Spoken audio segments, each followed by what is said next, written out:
স্থানীয় সংবাদ পড়ছে ধৃতি সেন শর্মা। রাজ্যের তৃতীয় ও পরবর্তী দফাগুলির জন্য ভোটের প্রচার জমে উঠেছে। প্রবীণ বিজেপি নেতা কেন্দ্রীয় স্বরাষ্ট্রমন্ত্রী অমিত শাহ আজ বর্ধমান পূর্বে প্রচারে এসেছেন। মেমারির রসুলপুরে একটি সমাবেশে যোগ দিয়েছেন তিনি।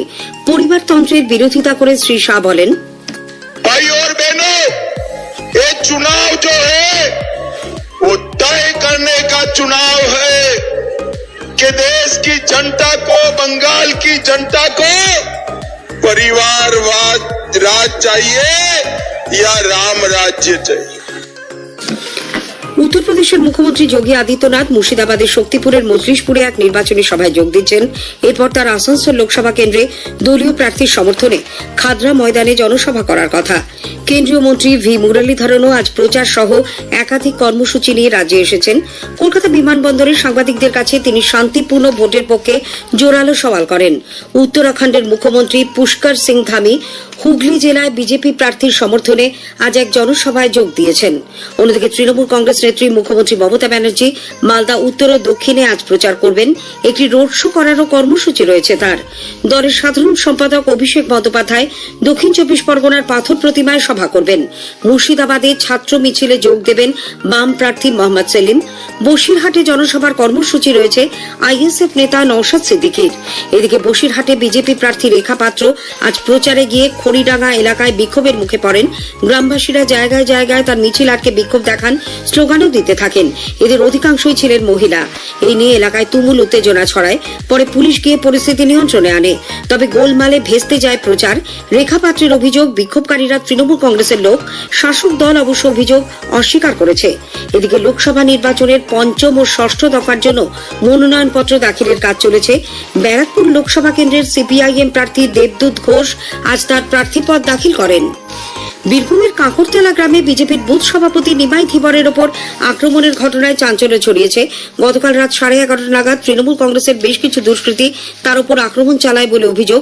তার স্ত্রীকেও মারধর করা হয়। ঘটনায় তৃণমূল কংগ্রেসের দিকে আঙুল তোলা হলেও শাসক দল অবশ্য অভিযোগ অস্বীকার করেছে। চতুর্থ দফা নির্বাচনে আগামী 13 মে রাজ্যের যে 8 আসনে ভোট দেওয়া হবে তার জন্য নির্বাচন কমিশন 5 জন পুলিশ পর্যবেক্ষক নিয়োগ করেছে। এরা হলেন নাবান গুংটে, মহিপাল যাদব, সিদ্ধার্থ বহুগুণা, বিজয় সিং, মহিন্দর কুমার রাঠোর।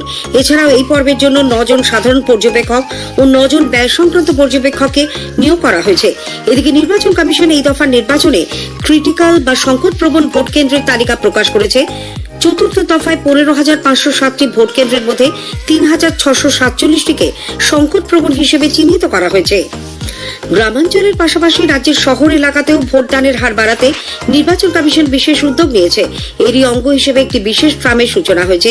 কলকাতা উত্তর জেলা নির্বাচনী আধিকারিকের দপ্তরের উদ্যোগে ওই ট্রামটি আজ থেকে 5ই মে পর্যন্ত ভোটারদের মধ্যে সচেতনতা বাড়াতে এসপ্ল্যানেড থেকে শ্যামবাজার পর্যন্ত বিভিন্ন পথ পরিক্রমা করবে। রাজ্যের মন্ত্রী বিধায়করা মে মাস থেকেই বর্ধিত হারে বেতন ও ভাতা পাবেন। একই সঙ্গে 4 মাসের বকেয়া বর্ধিত বেতনও পাওয়া যাবে বলে বিধানসভার সচিবালয় সূত্রে জানা গেছে। মন্ত্রী, প্রতিমন্ত্রী এবং বিধায়ক এই 3 স্তরে বর্ধিত বেতন দেওয়া হবে। বিগত মার্চ মাস পর্যন্ত বিধায়কদের বেতন ছিল প্রতি মাসে 10,000 টাকা, তা বেড়ে হল 50,000 টাকা। রাজ্যের প্রতিমন্ত্রীরা এতদিন মাসে 10,900 টাকা করে পেতেন, এখন থেকে তারা পাবেন 50,900 টাকা। এছাড়া রাজ্যে যে পূর্ণমন্ত্রীরা আছেন তাদের বেতন ছিল 11,000 টাকা, তারা বেতন বাবদ এবার থেকে 51,000 টাকা পাবেন। দক্ষিণেশ্বরের সারদা মঠের অধ্যক্ষা প্রব্রাজিকা আনন্দপ্রাণা মাতাজি প্রয়াত। আজ সকাল 9:45 নাগাদ তিনি সারদা মঠে শেষ নিঃশ্বাস ত্যাগ করেন। বয়স হয়েছিল 97 বছর। দীর্ঘদিন ধরে তিনি বার্ধক্যজনিত রোগে ভুগছিলেন। সন্ধ্যায় তার শেষ কৃত্যানুষ্ঠান সম্পন্ন হবে। মুখ্যমন্ত্রী মমতা ব্যানার্জি সারদা মঠের পঞ্চম এই অধ্যক্ষার মৃত্যুতে শোক প্রকাশ করেছেন। 24 ঘন্টা পেরিয়ে গেলেও খড়গপুর রেলওয়ে ওয়ার্কশপের বিধ্বংসী আগুন এখনো নেভেনি। দমকল কর্মীরা গতকাল থেকে আগুন নেভানোর চেষ্টা চালিয়ে যাচ্ছেন। তাদের সহযোগিতা করতে এগিয়ে এসেছে খড়গপুর শহরের কয়েকটি বেসরকারি শিল্প প্রতিষ্ঠানের দমকল বাহিনীর কর্মীরা। আগুনের তীব্রতা কমলেও তা সম্পূর্ণ নেভেনি বলে সর্বশেষ খবরে জানা গেছে। উল্লেখ্য, গতকাল বেলা 11টা নাগাদ রেল ওয়ার্কশপের ভেতরে ভুসি শপে আগুন লেগে যায়। পার্শ্ববর্তী জঙ্গল ও বিস্তীর্ণ এলাকায় সেই আগুন ছড়িয়ে পড়ে। তীব্র দাবদাহে রাজ্যের অধিকাংশ জেলাতেই স্বাভাবিক জনজীবন বিপর্যস্ত। আলিপুর আবহাওয়া দপ্তর আজও বর্ধমান, পশ্চিম মেদিনীপুর, ঝাড়গ্রাম, মুর্শিদাবাদ, বীরভূম ও বাঁকুড়ায় তীব্র তাপপ্রবাহের লাল সতর্কতা জারি করেছে।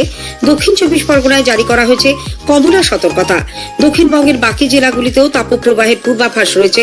তবে রবিবার নাগাদ 24 পরগনা, পূর্ব মেদিনীপুর, বীরভূম, মুর্শিদাবাদ ও নদিয়া জেলায় হালকা বৃষ্টির সম্ভাবনা রয়েছে।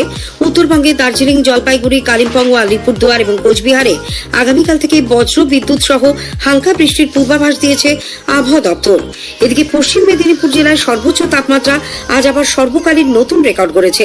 বিদ্যাসাগর বিশ্ববিদ্যালয়ের পরিবেশ বিজ্ঞান বিভাগের তথ্য অনুযায়ী দুপুর 12:45 দিনের সর্বোচ্চ তাপমাত্রা রেকর্ড করা হয় 46.91 ডিগ্রি, যা সর্বকালীন সর্বোচ্চ।